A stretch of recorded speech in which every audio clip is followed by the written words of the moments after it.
Hi friends, E.C. Maltbia here, Senior Pastor of the True Holiness Saints Center in the beautiful city of Conway, Arkansas. And you know what time it is Wednesday Word time. So what is our Wednesday Word for tonight, Pastor Maltbia? Our Wednesday Word is relationships. And in 2025, you and I have to be good stewards with the relationships in our lives. So in order to be good stewards of the relationships in our lives, we've got to have a people assessment. And we've got to ask ourselves three critical questions about the people in our lives. So the first question you need to ask yourself concerning the people in your lives is, what relationships need to be started? Yeah, what relationships need to be started? In other words, who are the key people that I need on my team in 2025? Solomon, the wisest man who ever lived, penned these words in Ecclesiastes chapter 4, verses 9 and 10. Solomon says, two are better than one, because they have a good return on their labor. If either of them falls down, one can help the other up. But pity anyone who falls and has no one to help them up. So here's the question. What do you need in relationships in 2025 that you need to start now? What relationships do you need to initiate that will help you be more productive in 2025? What relationships do you need to initiate that will help you be more spiritual in 2025? What relationships do you need to initiate that will help you with your personal health and your finances and the other critical areas of your life? What relationships in 2025 need to be started? What people do I need on my team? Hear me, church.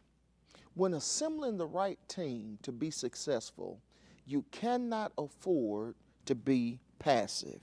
You've got to be aggressively seeking out those people who can provide guidance to you. You've got to aggressively seek out those people who will be your cheerleaders, particularly in the difficult moments and seasons of your life.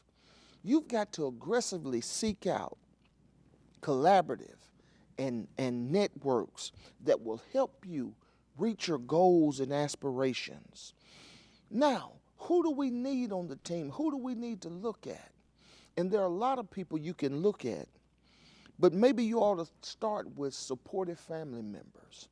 Maybe you ought to look at close friends, colleagues, and co-workers. You can even look towards mentors, industry professionals, coaches, pastors, and even therapists.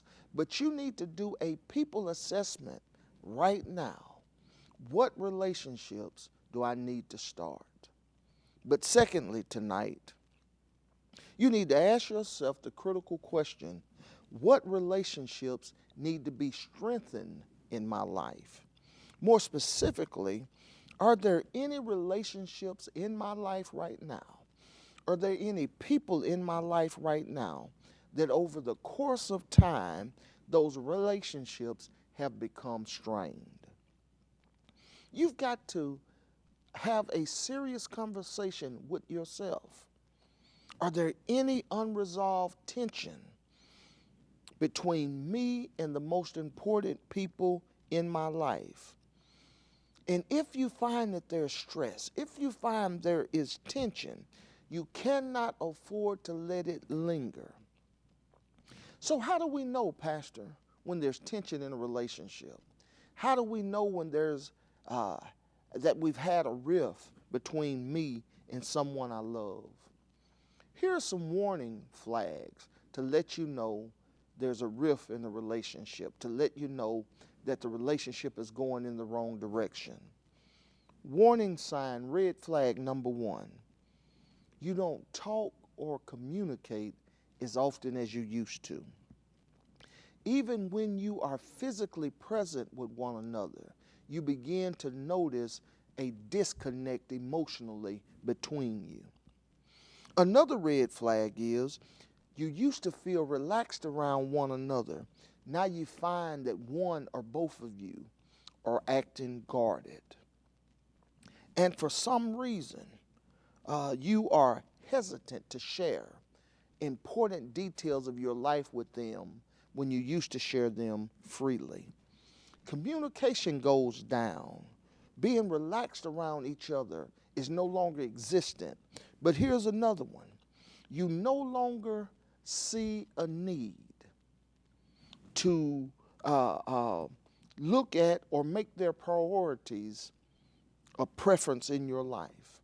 Or in other words, you used to see that they had needs in their life, that they had preferences in their life, and they used to be priorities for you to help them along the way. But now their needs and their preferences are no longer a priority. The Bible says it best in Matthew 18:15. If your brother or your sister sins, in other words, if they do you wrong, if they hurt your feelings, go and point out their fault just between the two of you. And if they listen to you, you have won them over. In other words, Jesus himself says, if there is tension in a relationship, if there are hurt feelings in a relationship, you need to address it head on, just between you and that person privately. And maybe you'll have to forgive. At other times, you might have to ask for forgiveness. But you need to systematically, but intentionally, begin the slow process of rebuilding your relationship.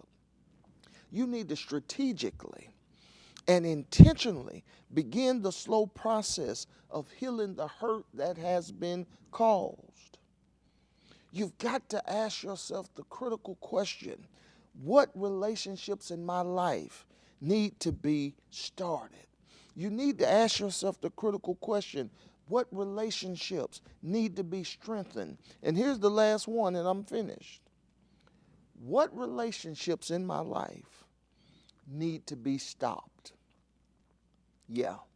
In 2025, you've got to come to grips with the fact that there may be some unhealthy relationships that you need to sever if you're going to be successful in this year. Paul says it best in 1 Corinthians 15:33. Paul says, don't be misled.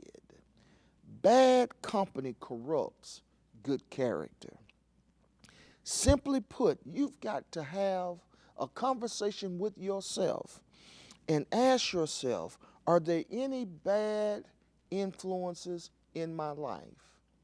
In fact, let me stop for just a moment and share with you our social media quote for tonight. So what is the social media quote, Pastor Maltbia? It is simply a thought or thesis that we encourage you to put out on your social media platforms for inspiration and for information. But here it is tonight. Befriending the wrong people will cause unnecessary stress in your life. Maybe I ought to say that again. Befriending the wrong people will cause unnecessary setbacks in your life. Befriending the wrong people will cause unnecessary drama in your life. Befriending the wrong people will cause unnecessary missteps and missed opportunities in your life. Who are the people that we need to sever relationships with? Well, first of all, you need to stop having close relationships with people who are a source of temptation in your life. In other words, when you get together, you always end up making some poor, ungodly decisions. People who are influencing you to do the wrong thing, you need to cut them off in 2025. Here's the question. Do you have anyone in your inner circle? Do you have anyone in your close network of people whose behavior is consistently contrary to biblical principles? Do you have anyone close to you that's always pushing you and influencing you to do the wrong thing?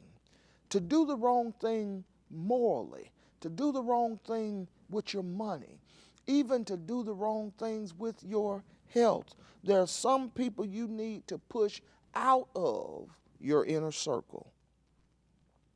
Who are some of those people? People that hinder your spiritual growth. Who are some of those people? People that cause you to go into unnecessary debt. Who are some of those people? Those are the people who lack support for you. I'm talking about the people that every time they need you, you're there. But whenever you need something from them, they always have an excuse or they always have a justification for why they can't be there for you. Our Wednesday word tonight is simply relationships. And in 2025, we've got to be good stewards of the relationships in our life. So ask yourself again these three critical questions. What relationships need to be started? What relationships need to be strengthened? And what relationships need to be stopped? Until we speak again, my friends, be blessed.